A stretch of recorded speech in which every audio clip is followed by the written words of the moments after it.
Hi, this is Bishwajit from Guwahati, Assam. I'm the founder president of a Guwahati based organization called Wild Roots. This presentation is going to be an account of my own personal journey of the study of nature based ecological designs, through which I have developed a way to teach the students about wetland and aquatic ecology during the COVID-19 pandemic. Over the past 1 year, I have faced numerous hurdles playing my role as a teacher of design and environmental science, as I was unable to take the students out for field trips and surveys during the lockdown to observe the designs and habitats amidst nature. So how did I begin? I became fascinated by the concepts of aquascaping and natural designs when I was studying design as a part of my postgraduate course. I was fascinated by the designs by Mr. Takashi Amano, who is considered to be the father of modern day aquascaping. Fish keeping was a hobby, aquascaping was a hobby since my childhood, where things began in glass jars, small fish bowls, and metal and glass aquariums, which of course are now obsolete. Meeting Mr. Takashi Amano just 3 months before he passed away, during the year 2015, at the Climate Change and Conservation Congress in the US, was a significant event in my life. For it was he who actually inspired me to take up nature-based design, study and practice it for various purposes.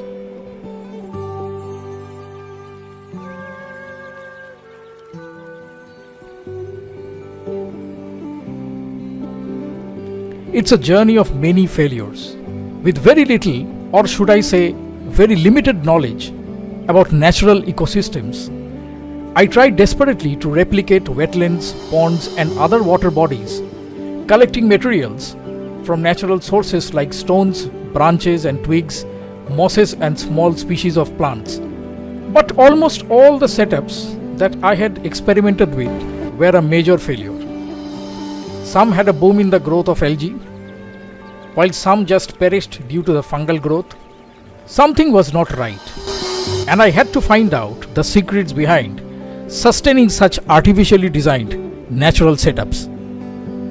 I am thankful to life for the numerous opportunities that it had given me to travel to many countries, where I was able to continue my study of natural ecosystems, the way they function, the elements that help maintain the balance of our planet Earth.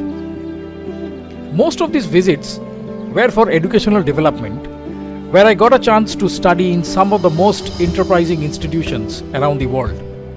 The most fascinating fact was the opportunity that I got to travel to many locations around the world to study the natural ecosystems, from rainforests to the Everglades, from Ramsar sites, lakes, wetlands to the river systems, wet places amidst deserts to the mountain streams and pools.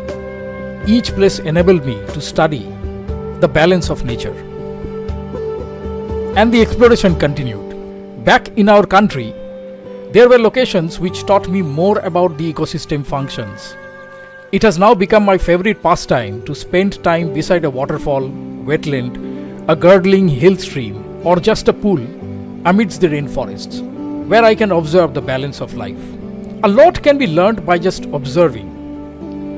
With the thought of design in my mind, I observed the different types of biotopes in the places which I had visited, how the underwater plants grow from the substrate below the crystal clear waters of the streams, how the emergent plants and mosses colonize the rocks and the river beds, how fallen branches are being seasoned by the microscopic planktons and shrimps, helping in the decomposition as the waste gets transformed into nutrients for fishes, snails, and other species.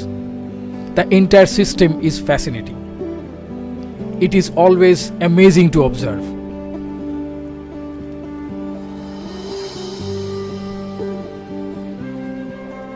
What you see is not what you get.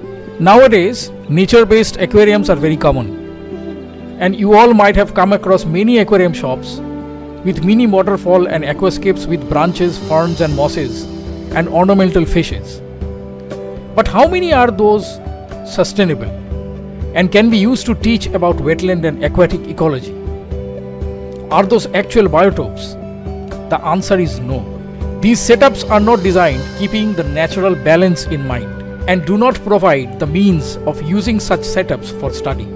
Most importantly, which are randomly made using the collected materials which do not have any coherence or balance and no relationship to one another.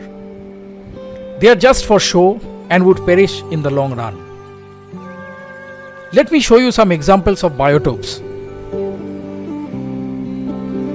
This one, for example, is an aquatic biotope design that replicates the natural habitat of a peatland in Batu Pahat, Malaysia. Notice any difference from the usual planted aquarium setups? It doesn't look perfectly clean, right? With all the fallen leaves, the untidy twigs, the sand and the stones, this looks really different. But this is exactly how the place looks like in Malaysia, and we have tried to replicate the same. Even the fishes that you see over here have been collected from the same location. So are the snails and the other small life forms. This particular one is based on the flooded forests of Rio Negro in Brazil.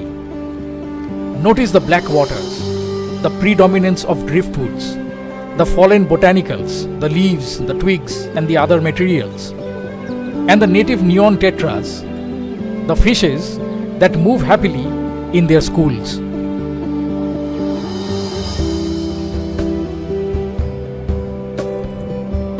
This one tries to show the biotope from the upper reaches of the Brisbane River in Queensland, Australia.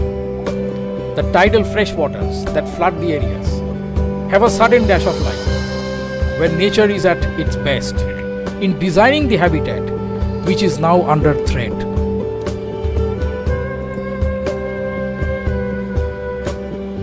Another biotope setup that replicates the natural elements of the Mekong River Delta in Vietnam. Notice the dark murky waters which have a constant flow with a lot of brown algae growing on the substrate, and how the gouramis or the fishes swim through the thickets of fallen, slowly decomposing branches. Looking for something from India? Okay, here's a setup based on a stream from the Western Ghats. Crystal clear water, round rocks and pebbles with fishes moving in between them. This was our inspiration behind our South Indian biotope. The neon tetras which have been seen in the Amazon biotopes were not appropriate for this setup. We had to go for some native Indian species. We chose some which were at threat from habitat loss just to study them. The names of the fishes that you see over here are Daukinsia assimilis, Daukinsia rubrotincus, Daukinsia rohani and Pseudotroplus maculatus.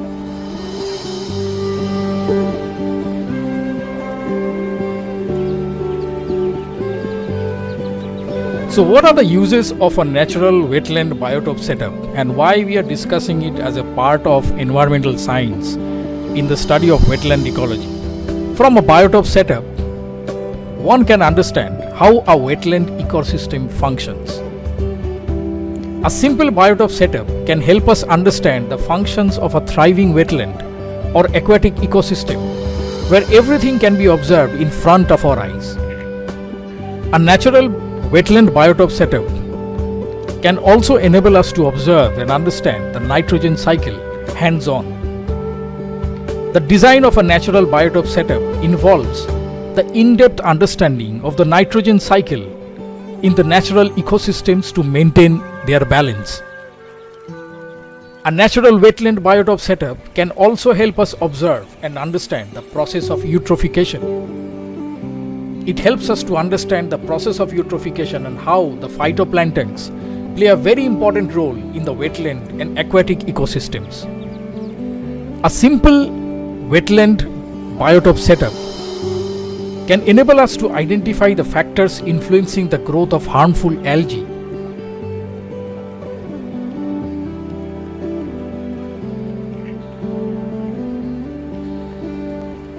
how harmful algal species like the black brush algae, the hair algae, and the blue-green algae can cause destruction of the ecosystems. We can very well understand that. So, designing the natural biotope step by step. So, step 1, concept art. Everything began with a bit of sketching and concept drawing. The layout was planned inside a reused cardboard box. Can you see the sketching over here? Step 2 was collection of the materials for hardscaping. I collected the stones which are found nearby from the hills. The pebbles were collected from mountain rivers and streams, and the driftwood were collected from the river banks. The hardscape was designed in an aquarium which was made out of glass, which I got from a broken dining table. One side of the tank was black and also a side of it, to match the mountain river biotope which I had in mind. Black glass can create some pseudo depth inside the setup. Earlier, whenever I had created a setup, I was using those cheap LED lights which I was obtaining online. But this time, I was using a good quality light which was full spectrum, and the light temperature also matched that of the natural sunlight. This is a very important requirement for aquatic setups. Step 5 was planting. I had used tissue cultured plants for the biotope as well as some which were collected during my travel to the hills of Northeast India. I had attached some plants with the hardscape using aquascaping glue. Mosses and ferns were tied to the rocks and driftwoods using thread. So why use tissue cultured plants? The use of tissue cultured plants are encouraged in a setup like this because that way a lot of parasites and unwanted living organisms can be avoided if you are collecting them directly from the ponds. I used to do that before, but now I do not do that. The plants which were used outside the setup were thoroughly disinfected. Observing the first signs of life. The microscopic organisms were the first to colonize the tanks. It was amazing to see how the water cycled using the two filters that I had used for this setup. The first one was a mechanical filter and the second one was a biological filter for the growth of beneficial bacteria. I had used river sand collected from the Pakke river in Arunachal Pradesh and good soil or substrate from a Japanese company.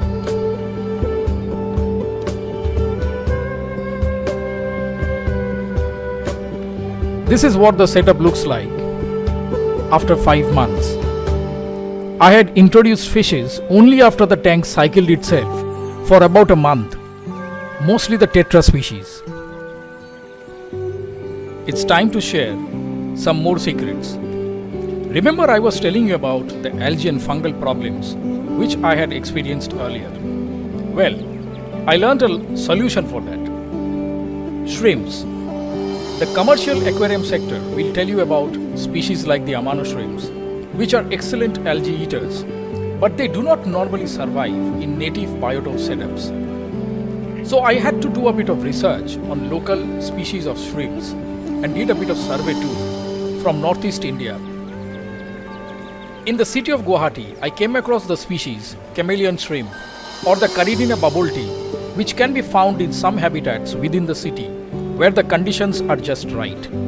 They do a fine job in cleaning up the algae and the other debris. With the cleanup crew in, the algae and fungal problems could be solved easily.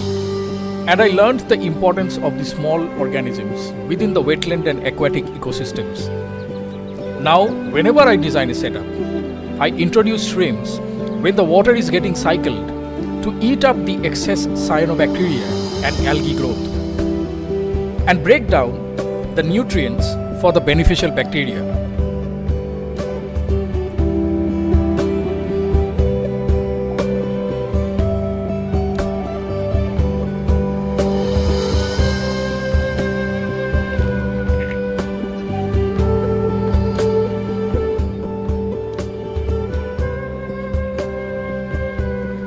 Nature-based design and ecological models based on natural ecosystems can open up a new avenue through which we can experience environmental science in an interesting and creative way. The idea is to know the functions of different ecosystems and try to recreate them within an artificial space.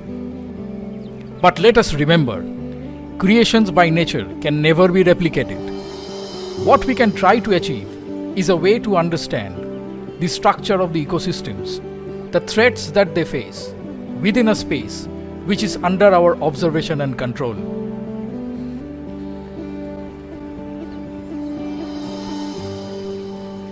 Wish you all a very happy World Wetlands Day. Wildwoods India is trying to integrate nature-based design and aquascaping into its mandates and make it a regular part of the activities and workshops.